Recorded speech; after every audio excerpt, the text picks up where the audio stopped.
It's a pleasure to be here. It certainly is different down here. So then I tell people, a few years ago I spoke at a potato conference in Wisconsin. I'm a dairy nutritionist. I was the only guy that wasn't into potatoes, but I had no bad habits. See, I don't know what the farming. I did go to school at Oklahoma State, so I don't hold that against me just for one semester. And then, of course, Hawaii gave me a better deal, so I went to Hawaii. But I'm a dairy nutritionist. Any dairy farmers in the crowd? No, you didn't hear my question. Oh, so we won't talk about cows. But I got into soils to create better quality feed for dairy cows. I've got a lot of pictures. I talk fairly fast. I'm trying to get a few points across. I want to present some other systems in farming. See, I think farming ought to be, it's hard to look at research farms because they got their soils, their conditions, and they don't necessarily have your system of farming. So I'm really promoting like Acres USA and different groups. So let's have people talk about systems. Our farm in Wisconsin, we're an organic farm, and we farm 1,500 acres, and we farm in a 45-mile circle. We're in the hills. John was trying to say, he's got some land up in Wisconsin, and we're on 14 different properties. And so my son and one other guy farming 1,500 acres, certified organic in a 45-mile circle. You're not going to fool around hauling things around. It's a different kind of a farm. Labor's hard to get, and it's like my son said, you want me to hire someone with no skills and stick him in my $300,000 tractor? Are you sure about this? And so he just does it himself with one other guy. And so that's our farming system, and we have the climate issues are real for us, and you'll see some pictures. You see, years ago, we got into these 5 years of really wet weather. My son's pretty convinced that these climate changes are here to stay. These are real extreme weather patterns. Now, we've had a mild winter. I was in Illinois last week. You want to talk about issues. These guys are out there feeding cattle on corn stalks, and they're sinking in the ground in mud about a foot. And so it normally would freeze. We got issues out here. And so anyway, we're convinced that the climate changes. When I was a kid, an inch of rain a day or 2 inches was it. 6-inch rain events are not uncommon. They're normal now. We that old circle gets going around, it just dumps our rain. And so how do we farm around it? How do we build up resilience? How do we manage with it? And so we developed a completely unique, different farming system. Not that you have to be organic. How many organic farmers in the room? A few of you. And I tell people, I'm not trying to promote organic because we like the markets to ourselves. And organic farming is really hard and really challenging. And I say 10% of the land in North America is suited to be farmed organically. If it doesn't drain, it's sand, it's poor soil, you can't farm that organically. But only 15 to 10% of the land is suited to be farmed 100% no-till. No-till is another system that's got limitations. Now, it's successful. Some people will no-till a crop, but they have a whole farming no-till system, and I say, why would you do that? And we'll talk more about that as we go. So, yes, I have written a few books. I was an educator, and I was teaching at a tech college in Minnesota, and then I got involved in consulting. Then I got involved in the fertilizer business because I couldn't find the fertilizers we wanted. And so my first book came out in 2000, and I've been whipped around this planet about 10 times. And I had partners in South Africa, I've been to Australia, I got partners in Eastern Europe right now that farm 200,000 acres. And it's kind of interesting because it's from the company from Austria, and they want to focus their whole 200,000 acres on regenerative biological farming. We're having a conference in Poland next summer talking about that. So, and my second book called Advancing Biological Farming, my daughter Leilani helped write. And it really shouldn't be called that. It should be called Practical. If you want to start out with an easier reading book and a little kind of a thing to do that, that's a good place to start. And then my last book that came out 3 years ago is just an updated version of the first book, and I took out chapters, and now it's 500 pages and not 350 pages, and I probably should write the next book, which it takes me 10 years to write a book, and I'm probably not going to do that because I keep learning new things. You're never done, and now the farming system we have, and I understand a lot of things different. What's in this book that wasn't in the first books was the fact that there's a lot more on carbon and biology, a lot more on compost, a lot more on cover crops. And see, I wasn't trained and brought up that way, but our farm is certainly in the middle of that. Acres USA, that's a magazine that used to be published here in Texas, and Chuck Walters and I got involved. They published my books. This is the last issue that came out this last month. I'm on the front cover, and it was kind of a fun article to write. It was on management. And I realized if I thought about management, what the big farmers, I'm talking about this, they want to attract more large farmers. What are large farmers, and what's the definition of a large farm? When you're no longer in control. You don't even drive a tractor anymore. You don't even get involved. But the issue is on management, most farmers nowadays don't really manage their land. They go to the co-op. There's a huge amount of peer pressure keeps them farming like they've been farming. Or they go uptown to their agronomist, and he keeps getting, well, what did you do last year? Here's what I did last year. Okay, well, let's do the same thing this year. That's not consulting. That's not moving you forward. That's not moving the needle. That's not trying to make your land better this year than it was last year. And so anyway, this article was on management and about regenerative. I'm not opposed to the word regenerative. I actually kind of like it, but it's going to get really watered down. It'll be a word of no value eventually unless someone comes up with some standards. And there maybe shouldn't be a one standard for everybody. You're different than we are in Wisconsin. So the only two reasons you're ever going to change, fear or desire. I hope you're not afraid of the fact that the government's going to shut you down. I hope you're not afraid of the fact that consumers are going to quit buying what you grow. I hope it's a desire. You have a huge responsibility. I tell farmers, they're not out here deliberately trying to hurt the planet or anything. I work with a very large farmer in Michigan, 20,000 acres of potatoes, and he's got his own garden. He eats his own potatoes in his own garden, doesn't eat what he grows. When you go there, he gives you rubber gloves to put on when you go out in the fields, and he says to me, neighbors are mad at me, we're drinking bottled water, everybody's screaming and hollering at me. He said, but I want to let you know I didn't invent any of that stuff. I just took the advice from the best, smartest people, and now it's my fault. So you got to realize that what's going to drive you forward. You have a huge responsibility, and I think we got to get this needle moved. I'm not so sure how that fits with you all locally. Come on. All right, here's how I got my start. I've been at this long before most of you were born. In 1972 or 3, I was teaching at a tech college in southeastern Minnesota, and there was a 2-year post-high program, and I'm a dairy nutritionist. I had to teach soils, agronomy, farm finance, and I had my students, a motley bunch, probably the ones that have been farming the land for numbers of years. Some of you are probably from that era, you'd be in your 60s now, and this was way back in the mid-70s, and I'm the guy driving the truck, and so I got involved in this a long, long time ago. The students nailed an outhouse on the back of my pickup truck. It had a wooden box on the back, and it said a sign was on the back, and it said, put your organic fertilizer here. So I was already questioning things way back in the 70s. And I got introduced to biological farming as about after that period of time. And I'm a real strong believer in this right here. We're not going to cram a new system of farming down your throats. I hope you came here to get some new ideas and advance forward. You never change things by fighting the existing reality. More rules, more regulations, never, never. We got to create a model that makes what we're doing obsolete. Buckminster Fuller, obsolete. And I think we've got that model, and now we got to improve upon that model, and we got to get that model spread to others out here, but we can make that model move on forward. That's a picture from Australia. That's 20,000 chickens in a pasture chicken operation. Now, they're not that thick. They're just hungry for eating what's on my boots. So I got my start with Dr. Albrecht, this balance concept. And Albrecht got attacked by more people than you can shake a stick at. But Albrecht is no different. What he said when we took a soil test was, and every lab is exactly the same. You don't have to believe in this concept. If you're taking a soil test, the only thing you're going to be missing that he said that you're missing is he'd take a soil test. Every lab agrees with one thing. We have to have a certain sufficiency level of minerals in your soil. And that's why a soil test is a value. If something's really short, you want to add it. What the conventional wisdom and normal labs are doing, they ignore the excesses. What if something's way high? What if magnesium's really high? All they did was take a look at, make sure you're above a certain sufficiency. Albrecht then watched the excesses as well as the deficiency. If you follow any lab and take any soil test and any mineral that's short you add up to the lab where they recommend it, you'll have balanced the soils exactly like Albrecht said. But you can't ignore the excesses. You got to deal with the excesses, and that's where the labs fall short.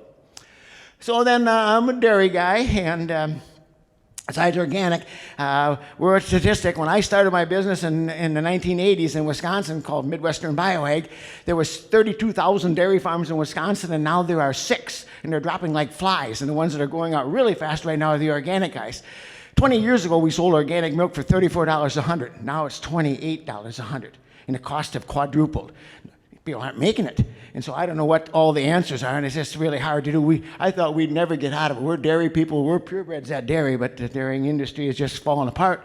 Just like I don't have 10 chickens in the backyard or 4 sows either. This is what I really got involved with out here. This is my, I tell people if these aren't extreme numbers. I got a point on here. It doesn't seem to be working. But I just want to point out a couple of things. See, I got into creating ideal feed for dairy cows. Midwestern Bioag deserves the credit to taking dairy nutrition to the soils. I spent 9 years at the university.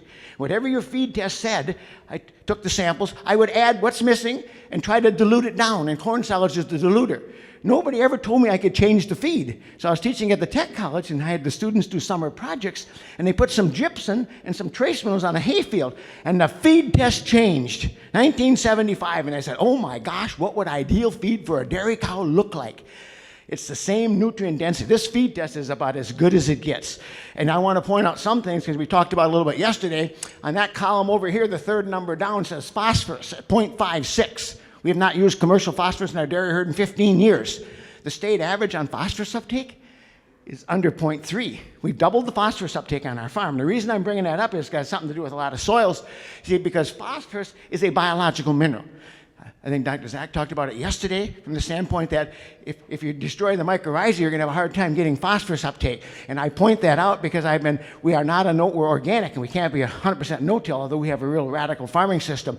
We have doubled our phosphorus. So whatever your farm is, if you're taking tissue test or plant test, and whatever your crop is, and it's got a really high phosphorus reading, you have mycorrhizae. I was at a conference and some professor yelled out to me, "You're destroying your mycorrhizae." And I said, "And how do you know?" And I said, "If I showed you my test and I showed you my phosphorus levels are really high, would I have to have mycorrhizae?" He said, "Absolutely so."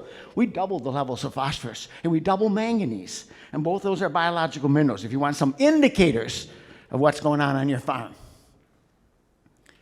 Whoops, I went too far now. No, I went really too far.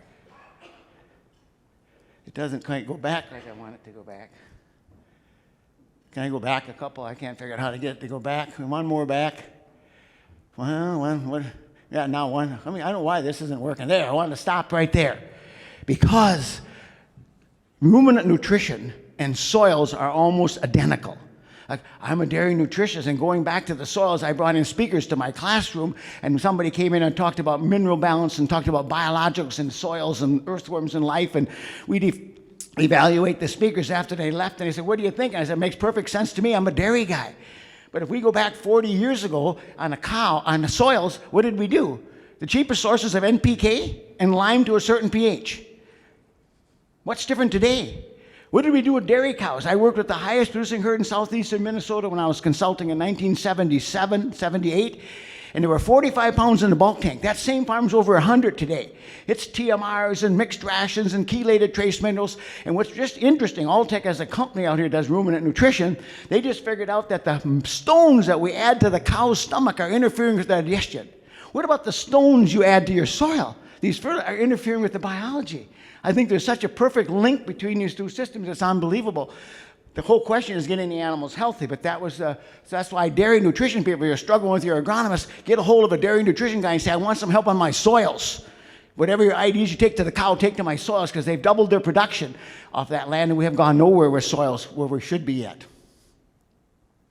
I started a company called Midwestern BioAg because I was consulting with Brookside in 1970s, late 70s. Couldn't get anything I wanted. I'm really surprised right now in the Midwest, there's competition. Everybody's handling MAPs and ammonium sulfates and potassium sulfates and trace minerals and gypsum and calcium sources. There was none of that available in 1985 when I started Midwestern BioAg, so we started doing fertilizer blends. And I ended up, if I sold my business 10 years ago, and we ended up working about 4,000 farms at its peak. And so it's still in operation, but I just don't run it. I still work there, I just don't run it anymore. In my career, and this got me in a lot of trouble, I was asked to speak at a conference at a university, and they dropped me off the list because of this. They don't want to think that we got it all figured out. What am I talking about is we got our base figured out. Now, you might need defoliar, you might need to use plant protective compounds, you might need to use starters, you might use something else as a crop fertilizer. But we understand the base of minerals, we understand the base of biology, and we understand the base of tillage. If you get all those in place, and that's why I said, I went to what happened at the university, I was saying, but your research farm is a black prairie soils and you got 5,000 cows. What farm in this room does that fit? And I said, your soils are not in balance. You're missing some trace mineral soils. And I have that kind of farm. How does your research help me? If every research laid in the same base, every research operation, we'd be able to learn something from research. But see, they all got limitations and then they ignore the projects of the past. And so I think we got it all figured out. The bases are all figured out. Wow. When I called Midwestern Bio, we called it biological farming, and I'm considered the father of biological farming. I don't know how I got that old. We wanted farmers to focus on biology, not chemistry. This is 1980. And so then anyway, we called it biological farming. Now, the theory of constraints from South Africa. Remember the old barrel with the staves and the slides in? They're looking for your limiting factor, theory of constraints. And then, of course, regenerative, I don't mind the word, The NRC soil health is spot on. And so there's different farming systems. Sustainable, I always told everybody for years, why do you want to sustain a mess? First, you better regenerate it and then sustain it. See, I owned the fertilizer company for all those years, and we don't buy fertilizer anymore on our farm. Now, I used to put on 200 pounds of potassium sulfate, trace minerals every year, put on calcium sources. We fixed our soils. And now, regenerative, I don't know what we have to regenerate anymore. Most people have to regenerate biology, but it's not the same. Everybody's got a different regeneration they need to look at. So sustainable is a really dumb word. I said, why do you want to sustain a mess? Can't we move on from the mess and then sustain it? And then no-till and organic are not farming systems. They're methods of not doing. I didn't till. That's not a farming system. I'm organic. I didn't use any prohibitive substances. You can be certified organic because you did nothing. And I'm trying to change that rule because the day is going to come where we're going to measure nutrient density. The consumer is going to demand more. And there's tools being made to measure nutrient quality and nutrient density and chemical residues in the food. And then the world will change in agriculture. So no-till and organic are not farming systems. They're systems of not doing. And then, of course, that's what they are. Biological farming, I won't go through all these. You look at my books, get a hold of one of those. I got my rules to biological farming, and they deal with the three properties: chemical, physical, and biological. First, I want to take a soil test. I want to measure all 13 different elements that we look at. I look at ratios. I look at sufficiency levels. Then I want to choose materials not based on solubility, but based on performance that fit the soil. Like, there's several different calcium sources. Where would I use gypsum? Where would I use high calcium lime? We use a burnt hydrated lime. We make fertilizer out of calcium sources from cement kilns. It's pretty incredible fertilizer. See, we take rock phosphate and treat it with ammonia to make monoammonium phosphates. We take lime and burn it to make fertilizer, calcium oxides and calcium hydroxides to make fertilizer out of lime. Soluble calcium is very valuable. So I got the minerals up there, and I got to choose my materials. And then I got to say insecticides, herbicides, pesticides, and nitrogen in minimum amounts that only absolutely necessary. I know everybody's talking about no-till and Roundup, but I'm at all these conferences, and there's different people out here talking about different things, and glyphosate was first patented as a chelating agent. It binds trace minerals, folks. And the second patent that's on Roundup, if I get my stories right, I didn't read these myself, as things I keep being told, is that Roundup, glyphosates, are patented also as a fungicide. You want to have fungal populations and you're spraying on 5 doses of fungicides a year? Our farmers are using fungicides. They say that the humans are becoming more resistant to chemical fungicide treatments when they get a fungal disease because of what we're doing in farming. So anyway, those are the minimum amounts that are only absolutely necessary. I spoke in Washington, D.C. I had a conference on, it's called Environmental Law and Policy. Now, I'm helping you make the policy to make your farm a little more difficult. Fear or desire, remember? And so they asked me how I would change agriculture. I said, it's really simple. First, we're going to tax nitrogen really high. Well, they said, how much? I said, enough. It's like you did cigarettes to get people to quit using it.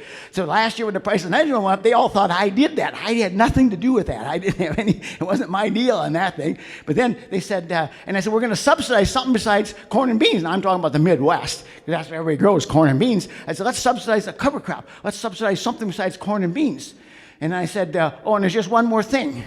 I said, we're going to take and color all your fertilizers fluorescent colors, fluorescent orange on phosphorus, fluorescent green on nitrogen, fluorescent blue on potassium, because I want to know when a rain comes along, I'm going to drive down the road, I want to know who's losing the nutrients from their farm. Let's color them fluorescent colors. Now, wouldn't that be fun? Every time there's a major rain, you drive down the road and see whose stuff is running off and what color it is.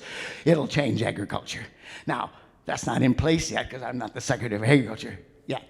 So anyway, and the last one is I got to control air and water, and I had a diversity, and I got to feed my biology.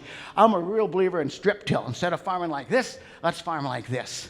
And I think in the Midwest that works really well.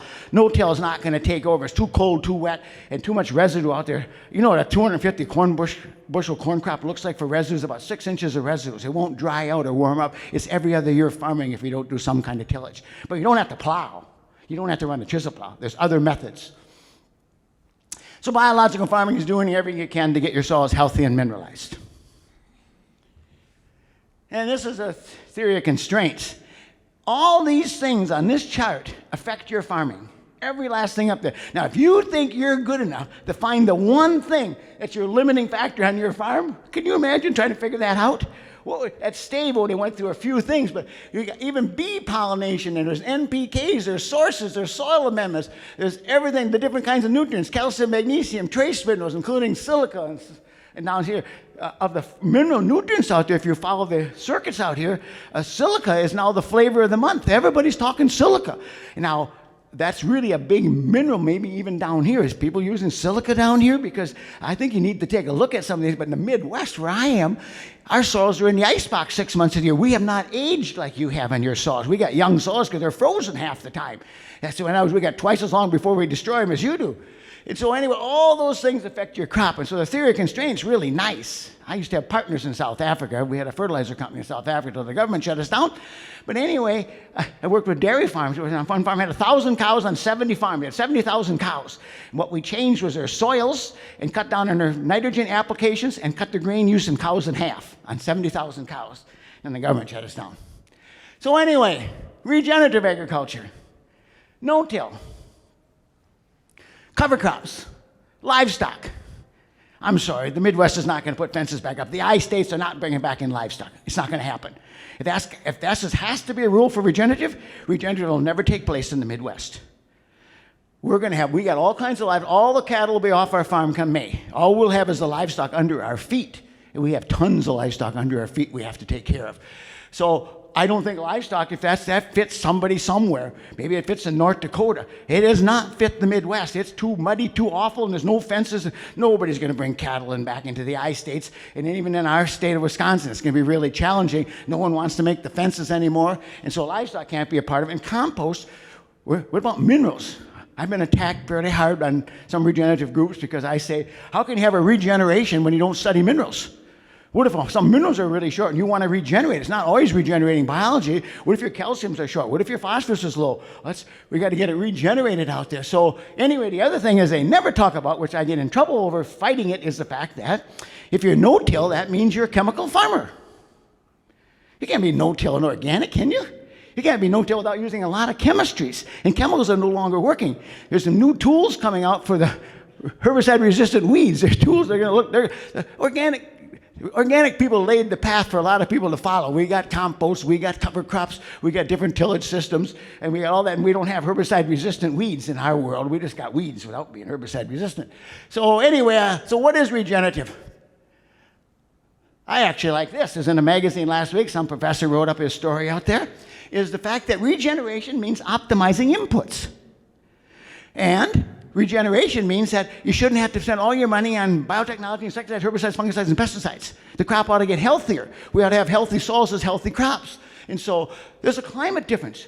Your regeneration down here is not my regeneration. No-till for you, having a blanket on top of the ground is absolutely essential.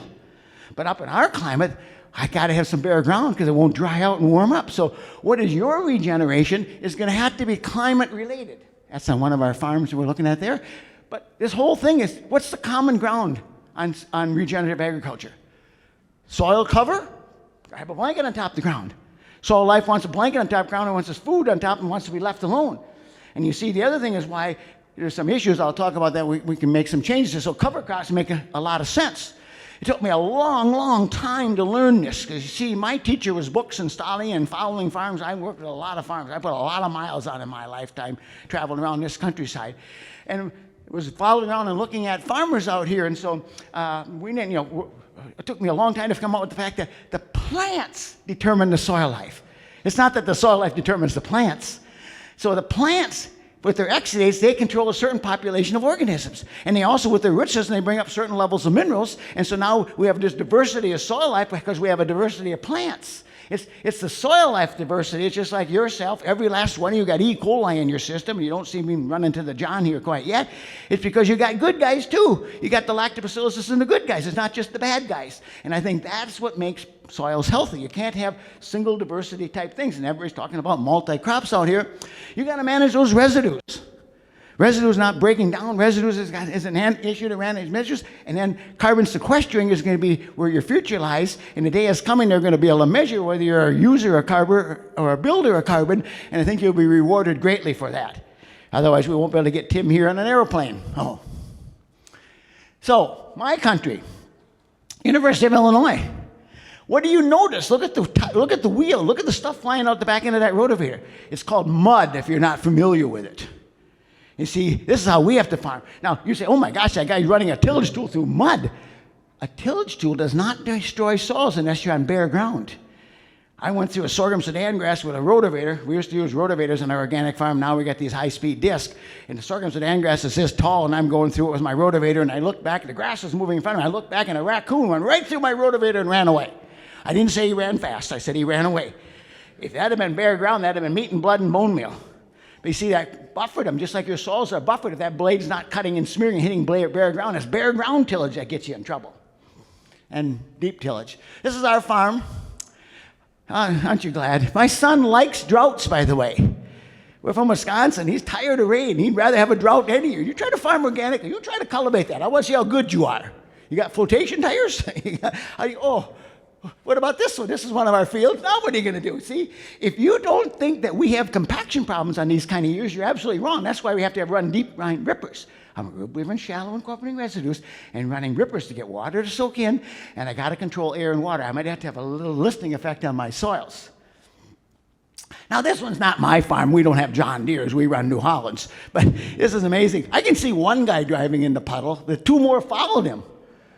I don't know what that was all about. What did they think they were going to do? I think that big excavator came in again. I think they wanted to get out of there as fast as they could before anybody saw them and took a picture. But I was there first.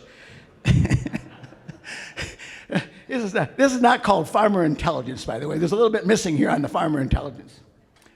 Well, anyway, let's get down to my topic, soil fertility and soil health. If I write another book, I find I heard those words for 40 years, and now I understand those words.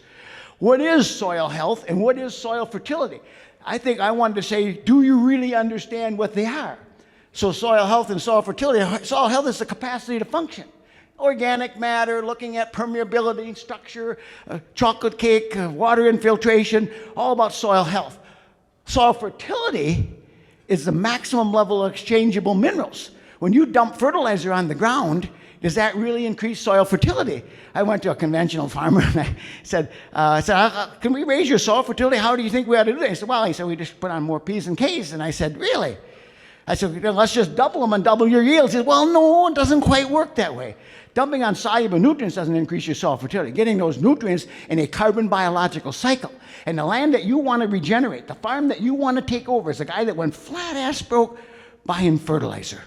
That farm is the one I want. I got neighbors right now, there'll be some coming up for sale. Oh, I don't want to take that rundown old CRP land. If you think you can regenerate really bad land without putting minerals on it, you're absolutely wrong. I told Gabe Brown, I said, I got some fields you need to look at.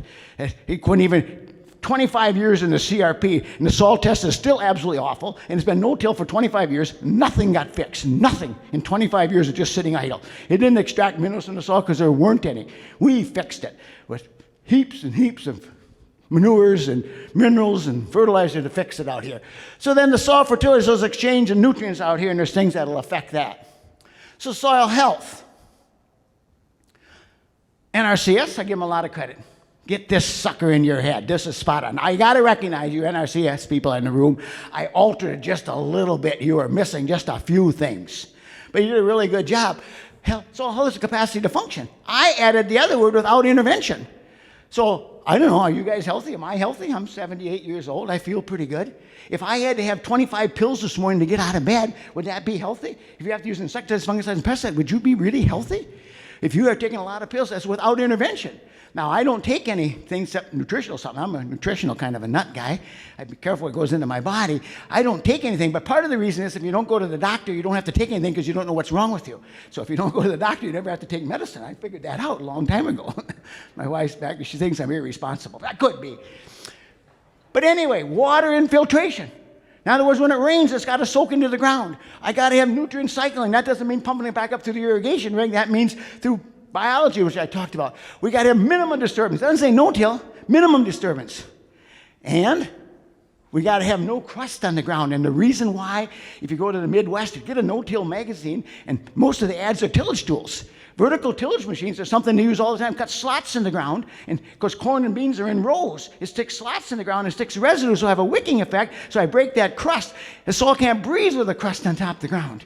And so I got to have a blanket on top of the ground is really essential, but even a blanket on top of the ground, and the ground is as hard as the floor here on my feet. You got to travel around this countryside. There's some guys that leave a lot of residues on, and the ground is as hard as concrete, and the rain runs off, and the soil can't breathe, and it's got an issue. I got to have a huge amount of plant diversity, living roots. So for us, something growing all winter, and I was disappointed to come here, but then I realized I'm here one point in time, and I realized you've been in a drought, but I expected a lot of green fields. I saw people out tilling already. Wow. I don't know, maybe that's not you, that's your neighbors. But living roots in the soil, see, is something that we achieve all the time. We don't want to see our soils ever be bare. And then I got to deal with minerals. So the things that I added to the NRCS list, I added the word minerals, and I added the word without intervention. Minerals. If you think you can ignore minerals and have healthy soils, you missed the point. What are the two major minerals to make soils healthy? Calcium and phosphorus. Calcium is the trucker of all minerals, boron's the steering wheel, phosphorus levels are energy, cycling, transportation. The two biggest battles I face in agriculture is everybody wants to use the word no-till, and I say, why don't we talk about sensible tillage, or tillage with a purpose? And then you say, you got to get your phosphorus level down. My story on phosphorus does not go over really well to everybody, because I say, if you were from another planet and you showed up on Earth, and you looked down on Earth, and you saw every time there's a fire, there's always firemen there. At some point in time, you're going to blame the firemen for the fire. We blame phosphorus because of erosion. You see, erosion's the problem, not phosphorus is not the problem. Erosion is easy to measure. It's like the firemen. It's not their fault. It's not phosphorus' fault. And we got to manage residue decay. So, if you teach a farmer why, they'll figure out how. Why are you doing those practices? Why are you doing that? And then you'll figure out. Most farmers, I got a neighbor, we live in a watershed district, and it's really simple. We have the DNR going by your farm and measuring the water going past your farm, so you get really nervous. Remember, fear or desire. And so he started growing cover crops. So he stands up at a meeting and says, well, that was an added $40 an acre expense for me to plant rye in the fall. And I said, didn't you take advantage of it? Didn't you cut your chemistry down? Didn't you cut down your fertilizer inputs? Didn't you see? There's some positive things took effect. You took no advantage of it. You did everything you did last year, and you grew a cover crop. Wouldn't that be kind of silly? Wouldn't you take advantage of it? Well, now if you talk to him, he completely changed his tune, and now he's really into this thing. But in the beginning, all he saw was an added expense. So we got to help these guys get through that little hurdle. So now once he knows why, then they'll figure out how. Our beautiful little Wisconsin. Oops, I did it again. I don't know how to get this thing to go backward. Oh, now I'm way back. Whoa, stop. I should only hit it just once. Can we have too much soil? That is soil on our farm. Why would a soil look like a chocolate cake? That's my description of a healthy soil. It looks like a chocolate cake. Did those organisms do that because they like you and they want the water to flow? No, they want to breathe. Now, I think someone brought up the fact that the fungal population does this. I was at a conference 2 weeks ago, and they said the bacteria population does this. There's some real interesting thinking taking place, but that loose, crumbly ground is what soils ought to look like. Water can infiltrate, and the reason for it is we have to have a gas exchange. There needs to be air. They're aerobic organisms. They need to breathe, and when they take in air, they give off carbon dioxide. And carbon dioxide leaving a soil is ideal as long as there's a plant there to catch it, and I'll talk more about that. See, if I don't point it that way, it doesn't really work. My question was, can we have too much soil health? This soil right here is really an interesting farmer. It's up there in Monticello, Iowa. I've been a customer for 30 years. And I started out with him 30 years ago, 140 units, 140 bushel corn. And he came to the winter meeting, and he said, I stalled out. I'm up over 200 bushel corn, but I'm not going any further. And he said, I've never changed my nitrogen levels. I still use 140 units N, but now I'm over 200 bushel corn. You think I'm short of nitrogen? And I kept saying, well, you could figure that out. Your side dress nitrogen that need buy high corn, add another 10 gallons, see what it does for you. And then we got to talking. This man has never grown a cover crop. It's nothing but corn beans, and everything you're seeing, those little round dots are earthworm castings. And look at those beautiful soils. And look at this here. He's a strip till farmer. Look at those beautiful soils. That was all done by using different sources of minerals. No cover crops, no nothing. So I said, oh my gosh, if you want to go to the next level, hit the 300 bushel corn mark, now let's start doing cover crops and let's play around with nitrogen. But you got to get more diversity on your soils. That's all been done. I was taught. That's what Albert taught us. You get those things going and you'll have that beautiful, nice soil. Now I want to talk about of course, the strip till thing out there. That was Soil Warrior was invented by a customer friend of mine from Faribault, Minnesota. John Deere just bought the rights to Soil Warrior. Now they're going to be no longer yellow, they're going to be green, and they're starting to come up with some of them this year. So I said to the farmer, you designed it and built it, you sold it to Environmental Technologies, and John Deere now bought it. I said, you could have been rich if you'd have kept on it, holding on to it. He couldn't afford to build them. So he said, I still have some shares. So anyway, my little pointer doesn't work like I wanted to, but you see out here is that the no-till guy taught us you can't plow, dig, and disc every year. You'll destroy soils. What did the strip-till guy teach us? To put a flower pot on every plant. The strip-till conference is in Iowa City, Iowa next year. Just go to it. It's like going to an AA meeting. Alcohol and they're all recovering no-till farmers. They failed at no-till, but they weren't suited for it, didn't fit their farm. And now they got into strip-till. It's really fun to sit around the bar and see how well they're doing. Strip-till is going to take over in agriculture. No doubt about it in my mind. Well, why would we tear up middle zone? But see, what the strip-till guy said, they put these flower pots under every plant. They ran big rippers, they placed their nitrogen deep. They want to grow a massive root system. So if you look at the top 3 inches on top of that soil, you can do anything you want. It's middle zone you got to leave alone. If you tear up and chisel plow or moldboard plow, do anything to tear up middle zone, you've made the decision to start over. If you keep middle zone in place, those decaying root systems and earthworm channels, the next roots can follow it. That's the most fertile spot on your farm. And the more massive roots you get in there, the more effect you're going to have on soil. Double your root system, cut your water and fertilizer in half. You got to figure out how to double it. So that's what the strip-till guys are all about. I'm a strip-till guy. And then soil fertility is the level of nutrients that are exchangeable.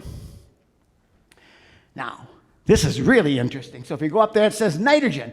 This is uptake efficiency today. And that chart, my little pointer doesn't work, that chart is going back into the 1990s all the way up to the day. Fertilizer efficiency went downhill. This is latest data. And that of the nitrogen you buy, 30 to 70% of it is used. Of the phosphorus you buy, 5 to 30%. And then someone comes along and has the courage to tell you they know how many nutrients it takes to grow the crop. If you know how many nutrients it takes to grow the crop, then what's all that stuff doing in the Gulf of Mexico in the dead ocean? You must not have needed that. So this is what regenerative is really about. This is what fertility is about, getting those nutrient levels higher. Now, if you've been dumping on a lot of phosphorus for years and years and years, now nitrogen will leach out and cause you troubles, but phosphorus is kind of still there. It's a triple negative charge. You got high levels, and now you can pull it back out with plants. You can start to recycle that. Potassium's 30 to 60%. Trace metals, 0 to 70% available. So we don't know how much nutrient it takes to grow a crop. Depends upon the health and the size of your roots and the plants and the balance and the ratios, and on it goes. But that nutrient use efficiency is the hottest topic works in agriculture. How do I get my nutrient use efficiency up?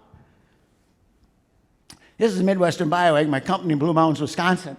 When I started the business 45, 50 years ago, going on, DAP, urea, and potassium chloride was what the fertilizer choices were, maybe different nitrogen sources. What's today? Oh, it's the same. It's the same. And so I got involved, and this is what we use for fertilizers today. I got introduced through Australia about putting carbon with fertilizer.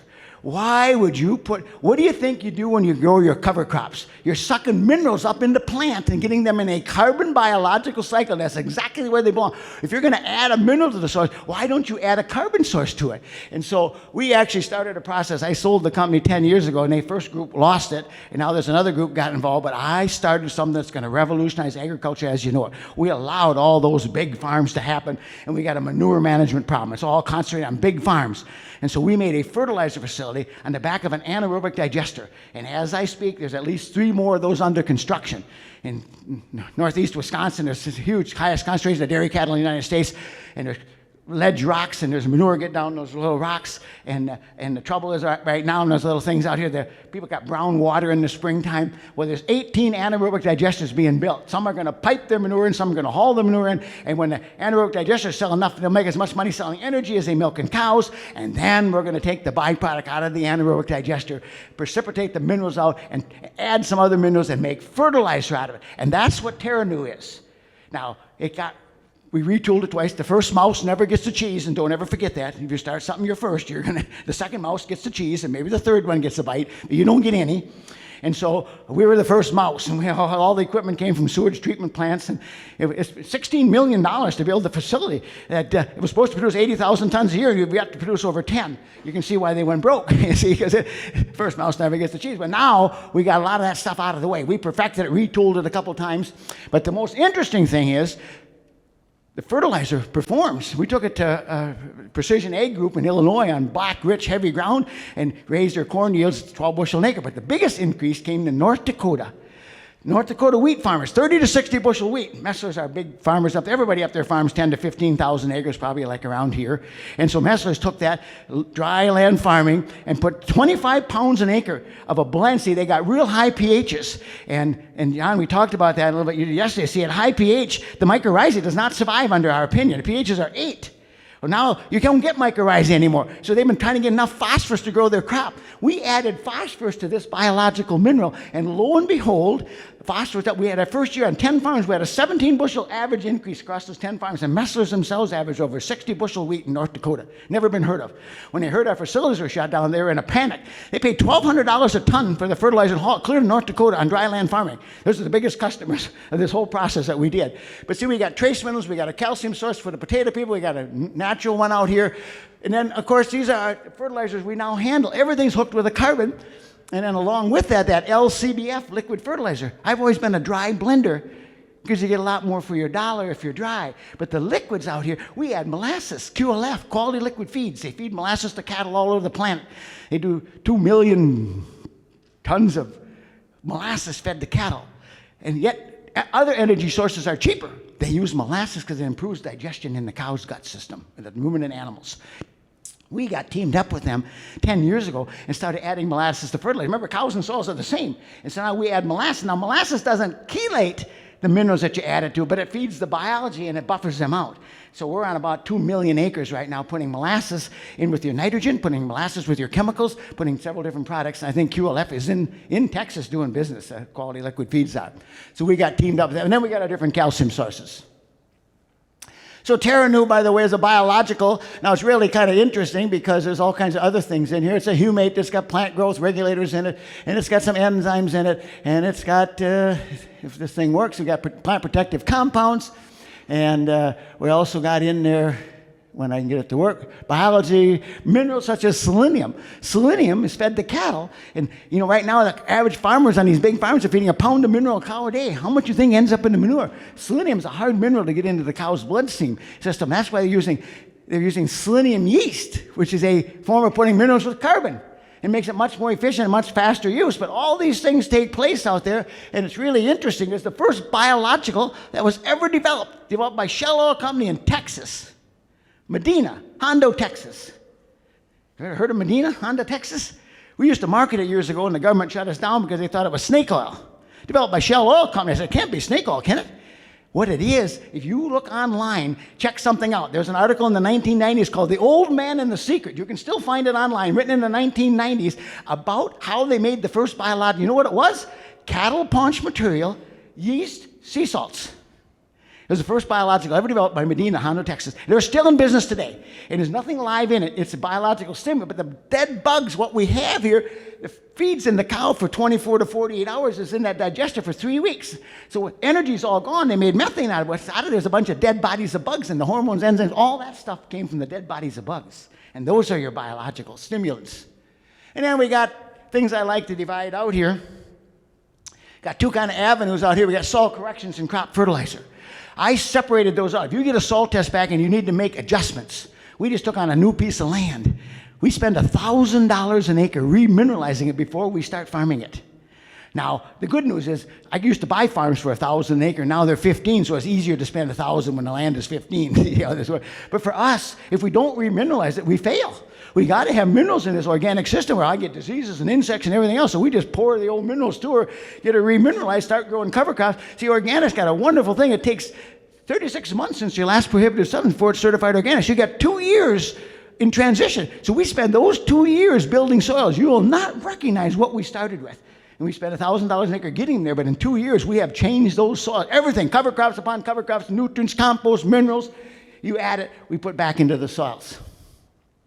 And then a crop fertilizer is what you use as your nitrogen, your starters, your liquids, your foliars, things that you might need to do. And I'm not saying you shouldn't or couldn't do them. Our farm doesn't do those anymore, but we got the kind of soils that make it work, and we fix soils. But humates are another one. They're a huge exchange capacity. When you add liquid humates, there's an outfit in Illinois. I see he farms 2,000 acres, all non-GMO, and he makes Soil Biotics as his company. He's a humate guy. Mixing those with your fertilizers, there's a huge exchange capacity. The pHs are 3-4. Your low pH just means you're missing minerals. So you add a humate that's got a 3-4 pH, and you add minerals to it, it'll attract to that carbon. Now they can't leach, they can't erode, and they can't tie up. And that's how you get more efficient with nutrients. Another one is sheet composting. Now we're on the one side over here, you can see we had rye as a cover crop. In the middle, we spread liquid dairy manure and we planted oats. Oats is the feed that killed more cows than any other feed we ever fed them. Not as a grain, as a forage. Oats grows on real low fertility ground. It sucks. It's got a real, buckwheat and oats got the most acidic roots of any plant, and they'll suck minerals out of us all, and both of them got credit for bringing up phosphorus and magnesium. Hard minerals to get in activity out of, but oats, you dump all that manure on there and you plant oats. Now I got the nutrients from the manure in the oats. They can't leach, and they can't erode, they can't get away, and they get released based on digestibility, and that word we got to throw into here. So I call that sheet composting. And this one here is just putting lime down. If you got to put liquid manure on now, you might not be in a situation. You got this. A lot of these farms, I got a neighbor, we live in an area, a lot of big farms, and he got a hose line out here, and by the government says they're supposed to put on 10,000 gallons of manure, but the manure is running over the drag line hose going through the field. It's at least 6 inches thick. Now, I'm sorry, 10,000 gallons is what the rule says. What they really put on wasn't that. But they put down lime first. So now this one here is a starter fertilizer. I really misunderstood this. Our University of Wisconsin did research on starter fertilizers, something down the road, and they said, no advantage. They use DAP at 0060. They use commercial fertilizer dumped on top of the seed when the soils are already high in phosphorus and potash. Why would adding something more, what you already got too much of, and adding it as a salt and ammonia, why would that help you? Well, what belongs to that? This took me a long time to figure out. Is that ought to be your colostrum. I think, John, you mentioned yesterday about putting mycorrhizae in here. I'm on your side. Let's put some kelp, root stimulants. Let's put some food. Let's put biology. We use a product called CX1. It's a compost extract from vegetable-made compost. There's other biologicals you could add. Fish, kelp, mycorrhizae. You come up with what you like or what fits for you, and you can try it out. What Midwestern BioEgg is now doing, we're going to be on 150 farms. We're going to become the product tester. 150 farms all with all the technology and GPS today, 3-year projects. We're going to test out. You see you got a good biological? Bring it on. We'll test it out and put it on 150 farms. Let's see how well it does in all those different conditions. Where it worked, where it didn't work, we want to test things out. But this right here has really been successful in the upper Midwest. I'm not saying it ought to be successful for you, but this, in your mind, is the colostrum that a calf has to have to survive. That's what you're putting down that furrow. It's the biology, the root stimulants. You want to get it off to a good start. You want to get it off uniform. Dribble a couple of gallons of something right down that. Say it should be bio. It cannot. You don't need fertilizer now. They do add a little of that 7-21-3. If you're not familiar with that, MKP, monopotassium phosphate, is the best way to deliver phosphorus. That's, read all the research. So we like to use MKP as a little bit of a starter, but we don't put very much on it. But if you're going to put something down that road, you got to put phosphorus, because phosphorus is the guy that gets the root stimulating the biology going. CX1 is that biological, and you can see the root development and faster growth, and that's a complete compost extract. Now, we got working, a lot of people are working with this thing called, it used to be called Blue N, and then Corteva bought it, and now Envita is another source out here. That's a bacteria that produces nitrogen, lives symbiotic with the plants. We had a lot of guys really happy with Envita last year. So maybe that's something I need to look at. Someone with their hazelnuts were telling me, how do I get more nitrogen? They want to know what kind of cover crop. I said, why not spray it with Envita? It's a symbiotic organisms, and Spain is the first ones that had them out there in Blue N, and then Corteva bought them. You know who they are. And they changed the name, but Envita is another one. And then this is the molasses we like to add, but humates, molasses, fish meal, I don't care what kind of a food energy source, sugars. I work with a farm in Eastern Europe. They farm 200,000 acres. And I was there years ago, and then it got sold out, and the guy retired. He was my age, and now they got it back again, because then the guys did, just like my company got sold, and now we got it back again. The guys did stupid things. But the practice that they copied, they grow a lot of sugar beets in Poland and Germany and Eastern Germany. At least 25 pounds of sugar gets put on every acre every year. If you don't grow your cover crop and don't have sugars out there, why not add the sugars? Now, they got sugar beet molasses. They use their sugars out here. All right. I went too far one time again. Sorry about that. If I hit it twice, it goes twice. Well, I was just showing you after that growth. I think someone else showed you all the stickiness, all the stuff hanging onto the roots, and doubling your root system is really a big part of it. This is really interesting. I had a field days. I do it with through acres. I do a 2-day training on my farm. I've done it for the last couple of years. We do it in August. And I had a field days, and people came out to look at our farming system. I'm at the Upper Midwest Organic Conference, which used to be called Moses, and now it's called Marble Seed, next weekend, presenting our farm system and the economics. We're sharing all our costs, and boy, have I been attacked. Why, you forgot this, you forgot that, you didn't add that, and some are real and some are, it's impossible to get exact numbers. Nobody wants to share their numbers, but my son doesn't want to, but I do. Anyway, at the field days, I dug up one of our corn, the one you see on your right. And then I went down to the neighbor, exact same soil type, no-till corn and beans, and there was gullies through his field. There was soybeans on a hillside, and it rained. Oh my gosh, there were gullies, so I dug up a corn plant. They both had similar ears, and I'm mad about that. If your soil is that bad and that poor, those genetic people did a really good job of breeding corn to grow under bad conditions. That's not fair. You shouldn't have had an ear at all. 5 days later, look at the two soils. They're exactly the same soil type. Now, that's called resilience. Look at the moisture, look at the soil structure on the one on our farm, and look at the other and turned into rocks and bricks. Unbelievable. This is a calcium pile dumped on a hayfield. Calcium produces pectins, and pectins are what protect your plant from insects and diseases. Everybody says, get the refractometer reading above 12. No, get the pectin reading high. Insects and diseases won't bother your crop. And this here is a calcium as a secondary messenger. This was a guy that, under the middle of a drought, corn was this big. You know what that is? Where he dumped this pile of gypsum.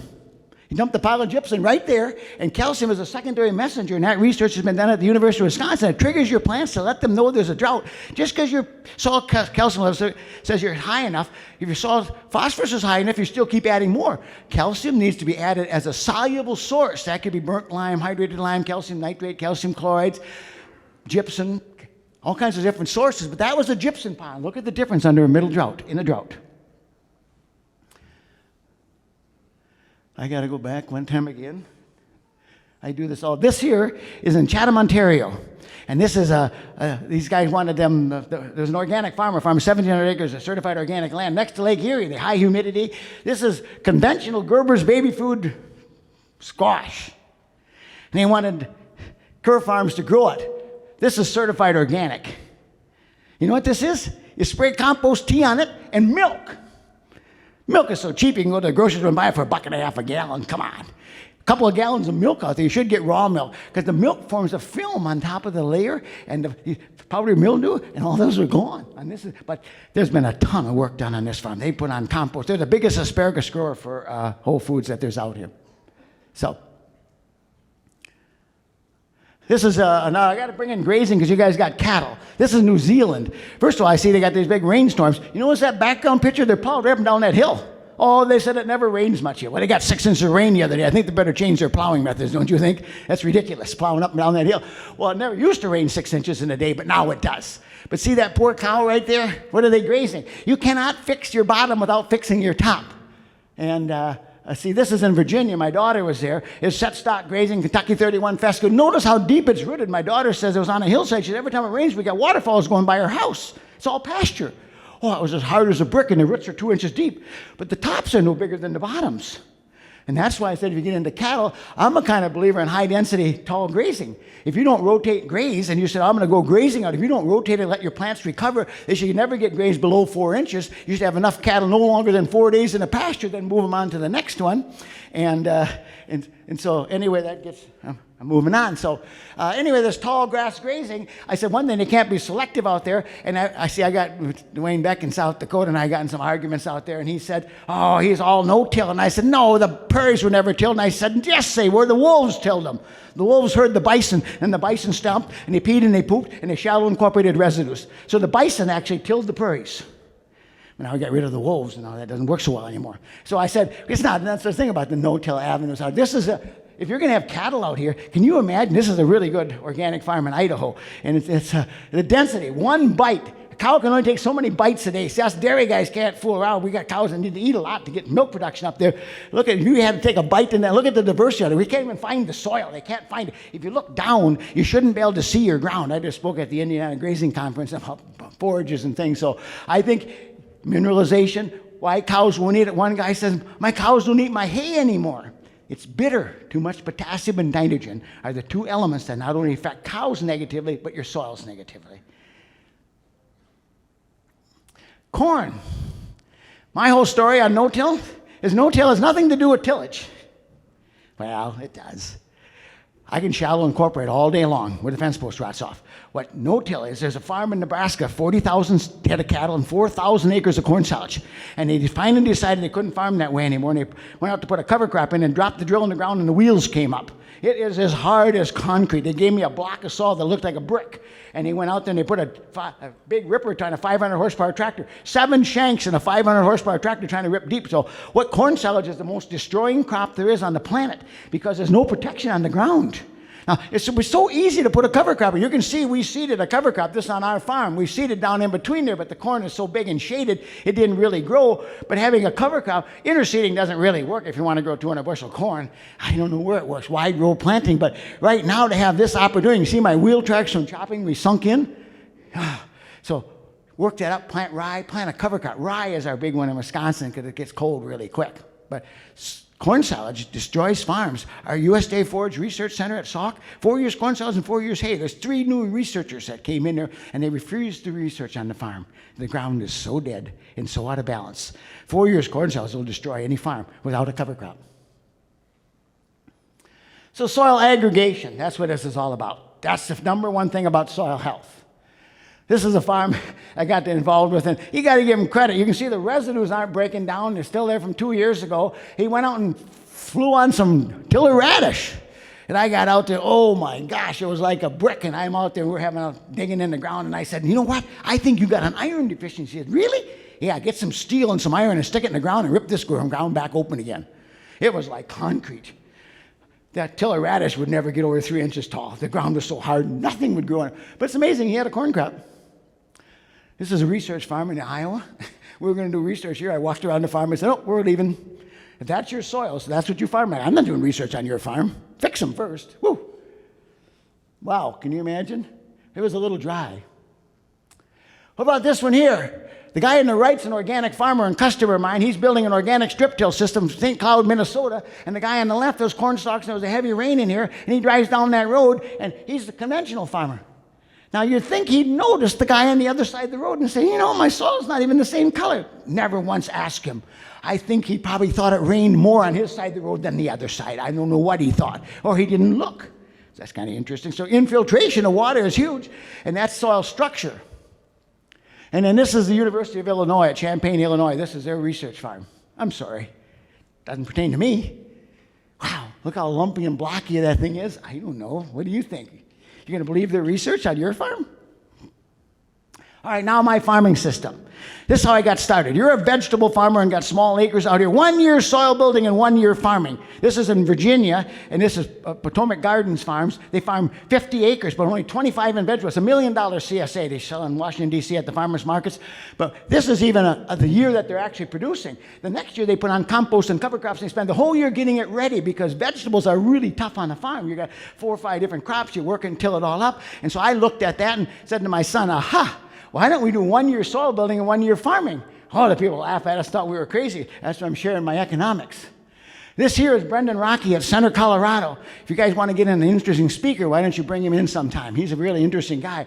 He used to do, I said he's going backwards now, but he'll have to answer that himself. He used to have 1 year soil building and 1 year potatoes. He used to have potatoes every 4th year. I worked with the guys in Michigan. We tightened up every other year. 1 year soil building, 1 year potatoes.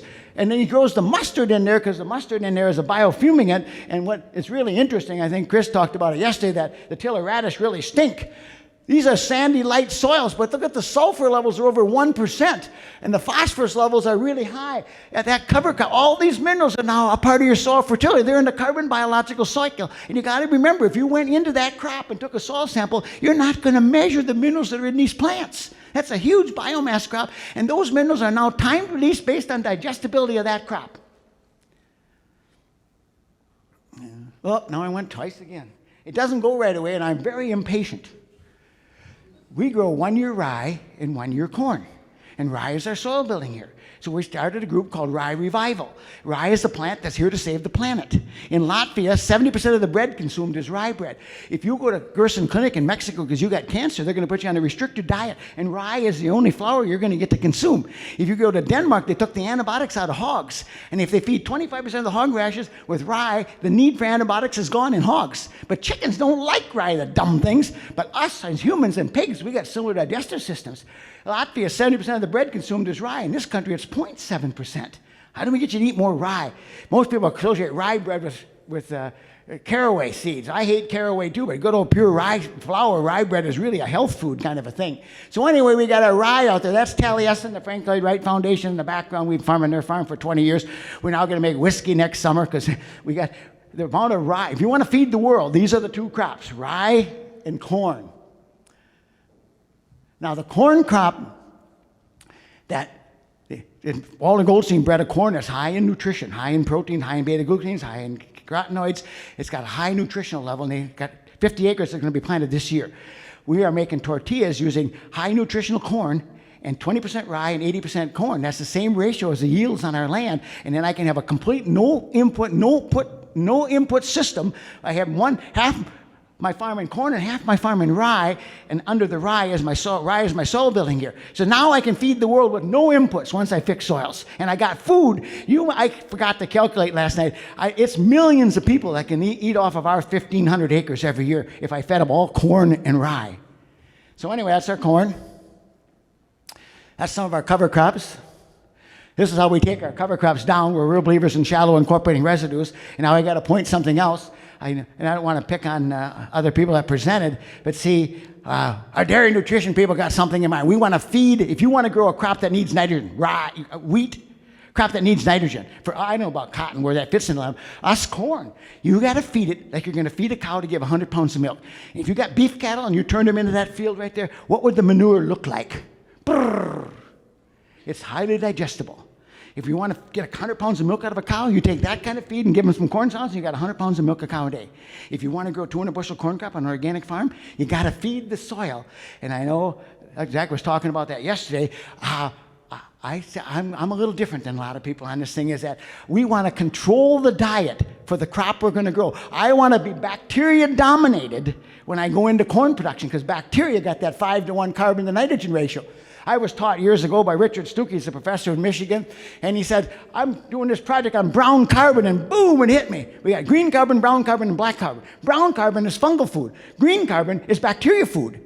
Now, it's not 100% bacteria, and the roots are maybe more complex, but you see, I want to use green carbon if I need a high soluble level of nutrients out here. And I'll show you how this works one step further. Bacteria got a 5-to-1, I think. Zach mentioned that yesterday, 5-to-1 carbon to nitrogen ratio. So now the bacteria only live 20 minutes. And then what? The fungus and the protozoa eat them. And the manure coming out of the fungus is what's high in protein. That's where we get our nitrogen for our corn crops. That might just be a cute story. It might not even be true, but it sure works. I don't know what makes it work. Our soil organic matters are going up, so I don't know what makes that work. 15 more minutes, I guess. So this is Penn State University. On the right-hand side, you can see a young green crop. On the left-hand side was Harry Vetch. And the professor had a field days. I just couldn't keep my hand down. They said, we don't understand, had the most nitrogen credits. It was all headed out Harry Vetch. It's undigestible. It took forever to grow. I said, you can't give that to a cow and get 100 pounds of milk. The other side, he said, we got a lot less nitrogen, but he said, the corn crop is green and succulent. I said, because the cover crop was digestible. And so I say you got to add the word digestibility. If you need a crop that needs a lot of soluble nutrients, now if you're growing soybeans, like in our country, you want to feed it the more complex carbons. Tie up all the nutrients so the weeds can't be fed, get rye, get all headed out, and then that's why you grow a legume crop. But if you want to grow a crop that needs a lot of nitrogen, then you feed it bacteria food. Now, the mucilage, the things that are out there. some new research coming out. Yeah, it's really worth reading. There'll be 2 more projects. Dr. Jerry Hatfield and this Wakif and Phil Alan Philo was a customer of, he worked for me for 10 years. He's a very intelligent young guy, and he works with Hatfield in here. He said, energy in and energy out. They're going to be able to measure your carbon sequestration with global positioning by measuring how much energy goes. It's like a checkbook balance. If you're photosynthesizing, the energy they're going to measure, see, is the liquid energy. It's the carbon from the liquid stuff out here. It isn't the complex carbons. Adding complex carbon to your soil just means it's fungal food, and they got to break it down, but they still eat it. The liquid carbon, and Christine Jones, a whole bunch of others, the liquid carbon goes into the soil as the excess. Half of the juice, the photosynthetic juice that a plant produces, or a third, goes into the soil to feed the soil life. The plant controls the soil life. Those exudates make the complex carbons. They're the ones that sequester your carbon. The sugars from the roots, from the liquids. And that article right there, Unifying Framework to Qualify Soil Functionality, there'll be 2 more articles coming out. It's online. You can find that article. Very worth reading about where the future is going to take you and what liquid carbon does for your farm. And that's your cover crops. Well, our corn and beans, we're growing corn. And after corn is planted, this is a new piece of equipment. We run vertical tillage machines. This is a Kuhn-Krause interceptor. And you can see it leaves a lot of residues on top. It's just cutting slots and digging it. And we've got an air seeder. We're seeding rye. And so after the corn is harvested, we seed rye. We got shredder heads on the combine. And then this is what a field would look like in the fall or afterwards. The rye has been planted. Now, we used to drill the rye in, and we got rid of the drill, and now we bulk spread it and put it on with an air machine out here.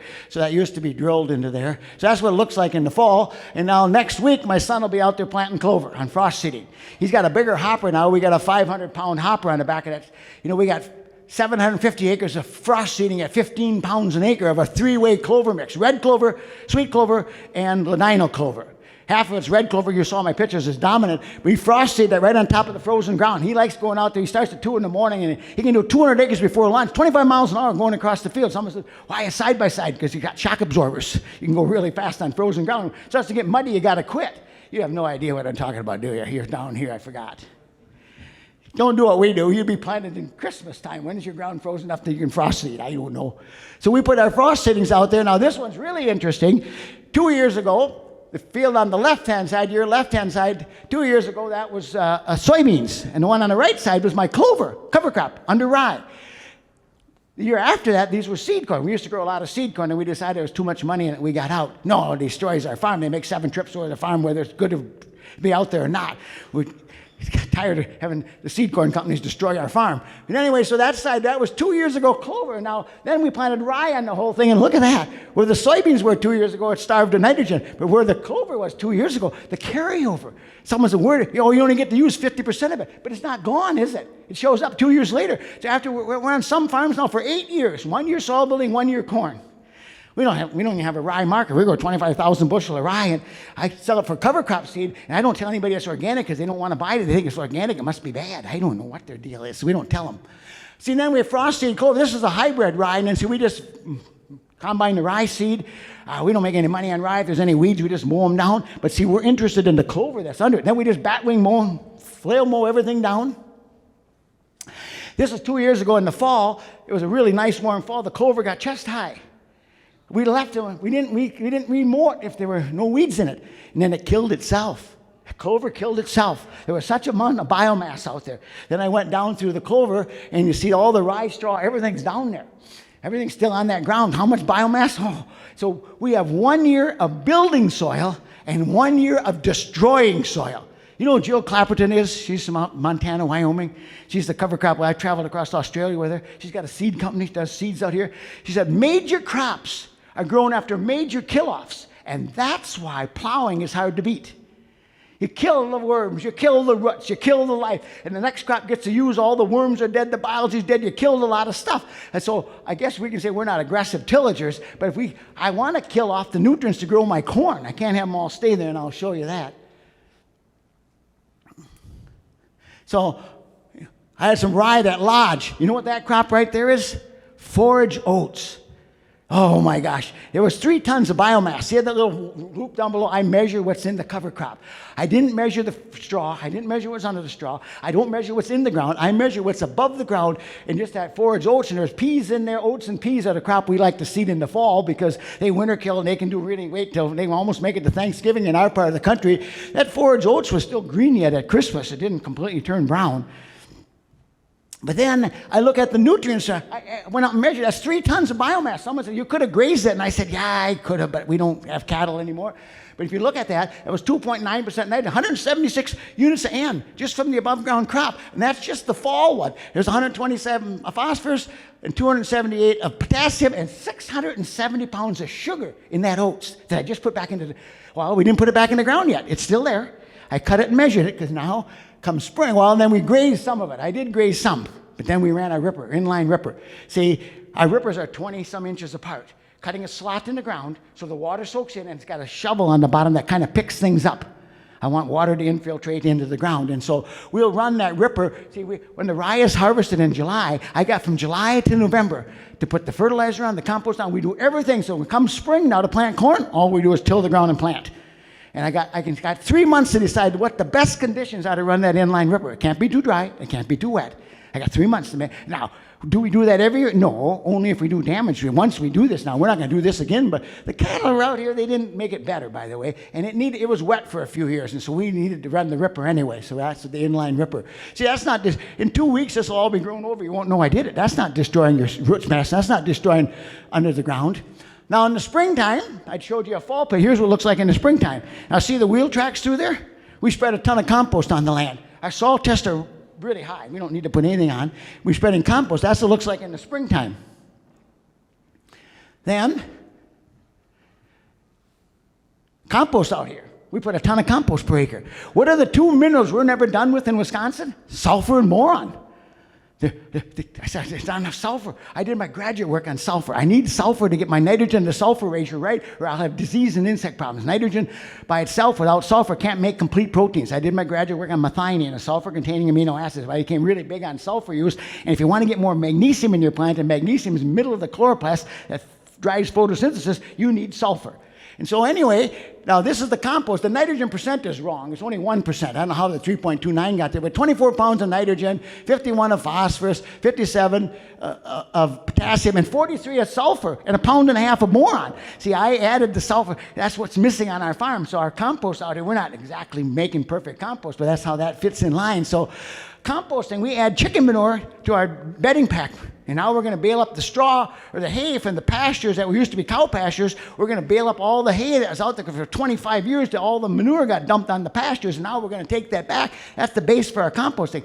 And we can get poultry manure because we got Phil's Organic Eggs down the road and we sell them corn and we get the manure back.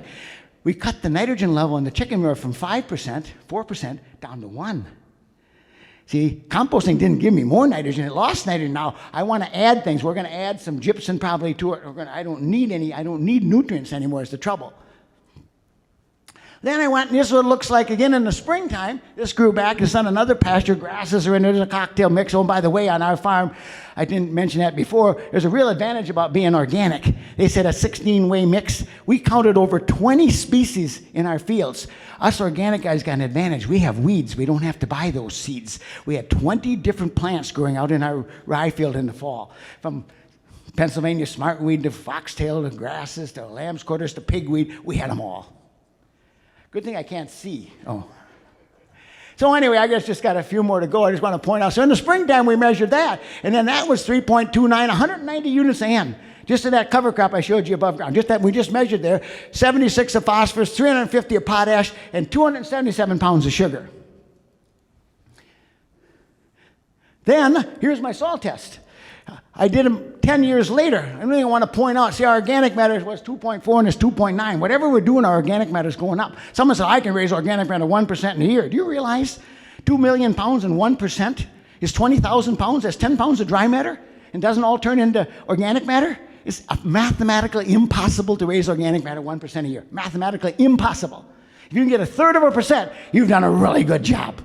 Because that organic matter's got to turn into stable carbon to become organic matter, and it's not when you add it in. So our soil test, there's nothing you need to add. I just want to point out that what's really dropped down, see, our sulfur levels have dropped, our manganese levels have dropped, and our pH is a little higher right now. Boron we've added. So I'm struggling to get enough sulfur, and so we got to always add boron and sulfur. See, boron is uptake of calcium, and boron is sugar translocation.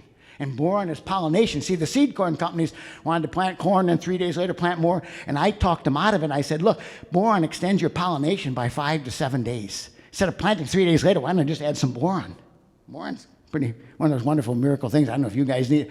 Dryland people don't need it as much.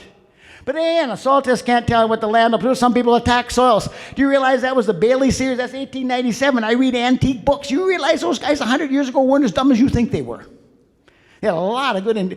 So this is way back in 1897. They knew a soil test, and you're measuring what it contains, not what it'll produce, because there's biology, there's physical, there's root systems, there's all kinds of other things that are going to affect your yield. Now, our soil test said, if I believe those numbers, I had 70 parts per million of phosphorus. And by the way, I like my phosphorus really high. See, our university has 25 on phosphorus, then you can still put on a crop fertilizer. A lot of our phosphorus will be over 100. P1, readily available. Phosphorus. And yet, without mycorrhizae, as Dr. Zach was saying, you still don't necessarily get phosphorus uptake. But I wanted to show you we get really high phosphorus uptake in our plants. And so anyway, from my soil test, it says my P1 is 70. That comes out to 322 pounds of phosphorus. That's all available. Sometimes it might only be 50% available. The soil test is supposed to tell me what's available. And potassium, that's at 238 pounds, 199 parts per million of potassium. These are 10 CEC soils. They're lighter soils. So then I didn't count the earthworms either. 25 earthworms in a cubic foot is that they're 72% protein, 11% nitrogen, and real high in phosphorus and potassium. There's 25 worms in a cubic foot, and zero soil loss is my definition of sustainability. And 25 worms in a cubic foot is 80 pounds of nitrogen just from old dead dying worms. But they got to die off to get that, and that's why you moldboard plow them under. No, I'm not saying that. So I didn't count those. And look at our soils. I didn't count that. So now here's what our crops are. We get 170 bushel corn. We think we can drive that to 200. I just measured what's in the grain that left our farm, not what it took to grow it. And that was 120 units of nitrogen, 63 of phosphorus, totally down here with my rye and corn combined. This is a 2-year program, 163 of nitrogen, 73 of phosphorus, and 60 of potash. How much do you think I have made available to those plants in what I would call soil fertility? 390 units a N. We're certified organic. And if you think we need to buy nitrogen, you're absolutely wrong. 390, only half of it's available. That's enough for my 200 bushel corn. I got 576 pounds of phosphorus. Oh my gosh. In a carbon biological site. Can't leach, can't erode, can't be tied up. It's already tied up to carbon. And I got 930 pounds of potash and almost 950 pounds of sugar. In above ground only kind of crops. So, my last section is on tillage. Tillage is called thoughtful disturbance of the land. Your tractors, I heard the word recreational tillage. No, fuel's too expensive. Why are you doing it? Thoughtful disturbance of the land. I might have to run a ripper if it's tight and compacted. If I don't get root development down here, I want to do shallow incorporating of residues. What lays on top of the ground, we went to a conference in Iowa last year. They were all into rye no-till. And I wanted to know how they run their farm. They increased their nitrogen levels because they let the rye get too mature in front of corn. They upped their nitrogen, but they dropped their glyphosates from 60 ounces down to 15 or 16, and they dropped their biotechnology because Mexico wants all these non-GMO crops, and they dropped their fungicides and insecticides by growing the rye cover crops. But then the professor that was speaking there, I asked somebody else, I stacked the crowd, I said, does the residues laying on top of the ground, do they sequester carbon in my soil? He said, no, they oxidize up.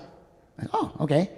I said, what about the chemistry and the nitrogen, all the things you add? And he said, what do they do? And he said, well, they're certainly negatives. He said, but that's just part of what we got to do. I said, why don't we just shallow incorporate them?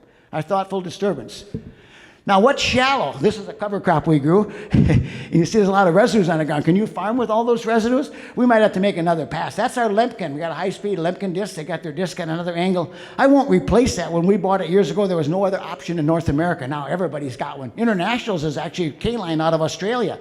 Foreign countries made these high-speed discs long before we did, and so that works fairly well, and it's got a basket on, but it lays out speed bumps across your field. It pukes out piles. There's so many residues here, and Kuhn Krause said they fixed that problem. They didn't fix the one we bought. They just fixed it for the future.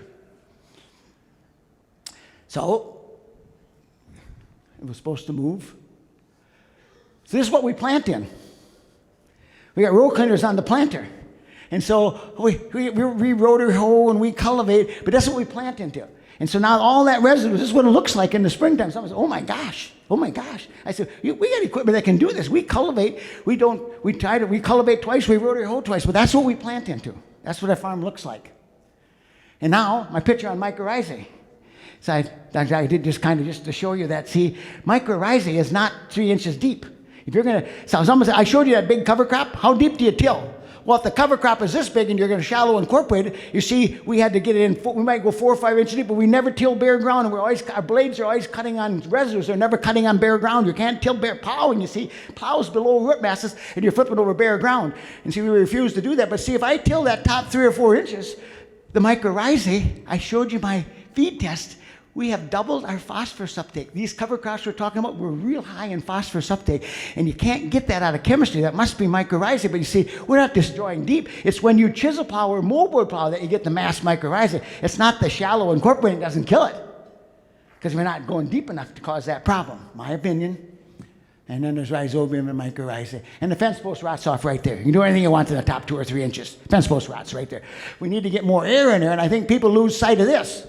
The number 1 yield limiting factor on your crops is carbon dioxide. And your yields are going to go up because the environment is getting warmer and we're getting more carbon dioxide released. Aren't you excited? Now, you're supposed to sequester it, but the stomata, it's the carbon dioxide release that took place because someone was tilling 2 days ago. The carbon dioxide is boiling out of the ground because they released the carbon dioxide. The stomata are on the bottom of a leaf. The soil organisms are aerobic, and they need to reduce carbon dioxide. You go into a cornfield in the Midwest in the middle of summer with a carbon dioxide meter. He's going to give me a hand down here. I got you. I got a couple more. And you go in the carbon dioxide meter reads almost 0. The ground is hard and tight and sealed over. When us organic guys cultivate our corn, the corn jumps and almost turns green behind us because we're putting air in the ground, and the air is releasing carbon dioxide. But we got a crop to absorb it. It's not escaping in the atmosphere. Carbon dioxide management is a huge thing on your farm. Don't let your carbon get away from you. When you got a plant growing out there, you want to make sure we work it up and plant our crop. Yeah, we're going to have some losses, but then the biology is going to eat all that stuff down we put in, so I should have a carbon dioxide release all summer long, or a lot of the summer. My last ones are this. This is in the Midwest. This was a seed corn farm, Trelays. And they planted rye after seed corn. And then the seed corn got big, and I'm watching, and I couldn't get a picture of it, but they no-tilled soybeans in here. There's no-till. Green planting into cover crops is making a big splash in the Midwest. So they're green planting soybeans into there. And then they sprayed it, and of course the rye turned dead and brown. This is sand. It's irrigated sand. They never turned that irrigation well on till August, and it was really dry in July. I kept waiting for them to turn it on. And this is their bean crop. Unbelievable. Incredible bean crop, and they only didn't start watering till August. They might have put a little bit of water on that, and they had a wonderful bean crop under that rye, and I think that's the method you're going to see happening. Look at all the residue on the ground. Look at all the soil protection you got from a rye crop in front of soybeans. Now, where does that fit to you? I think the concept is what fits, not necessarily the practice. Remember, tell you why you do it, and you'll figure out how to do it. But rye, for us, is the wonderful crop. Oops. Where do you start? Oh, you got to have some knowledge. You got to look at removing some negatives, whether that be tillage, whether it be insecticides, fungicides, pesticides, excess nitrogen, raw materials, salts put onto your ground, remove some of those. Calcium, sulfur, and boron needs to be in almost every program of everybody out there. They're the good guys, not the bad guys for us. And then a balanced fertilizer. And then I want to deal with carbon and biology. And I got to go back just a couple. I had one slide that got missed back here. This one, pretty interesting. You see that foundation there? The town hall sat on our farm for 99 years. It was leased, and now there's a big grain setup where the town hall used to be. We moved the town hall. It sat on that foundation. And look at the weeds. Those weed seeds are 100 years old.